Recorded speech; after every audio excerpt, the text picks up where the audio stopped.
RuthAnn, let's talk about preventative care. So what are some ways that we can reduce the risk of injury in the field? Yeah, great question, right? Because we want our hunting dogs to be by our sides as long as possible. And really what the research shows us, the biggest thing that our dog owners can do is to keep their dogs lean. Being overweight certainly increases the risk of all kinds of injuries. Secondly is conditioning. We can't expect our dogs to go from the dog bed or the sofa and then be right out there full speed in the field at the start of hunting season. So doing things in the off season to get them into good shape before you hit the ground running.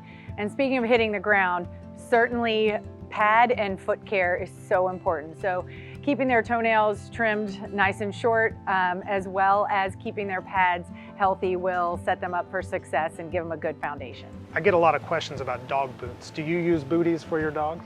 Yeah, so depending on where you're hunting, booties may be helpful. It's certainly something you want to get your dog used to, preferably at an early age, because out like in western Kansas, some of those goat heads can be just gnarly and really almost debilitating for our hunting dogs out there.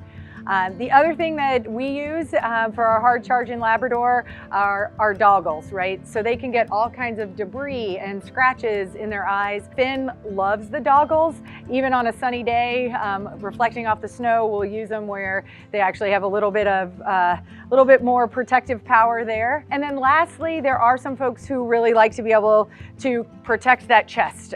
So running with a chest plate or a vest, again, can help to protect those vital organs. What about you? What else am I missing? I'm sure there's something. I'm glad you asked.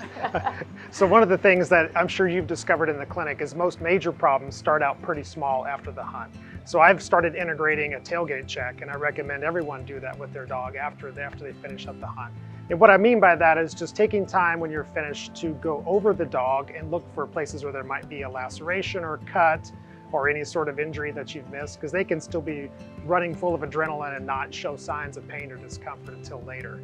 I'm also going looking in the eyes and the ears and looking for particularly like grass seeds. I live in cheatgrass country, so finding cheatgrass before it burrows under the skin would be a major consideration. So I'm looking in the eyes, in the ears, and between the toes. Yeah, super smart. An ounce of prevention is worth a pound of cure, right? Definitely.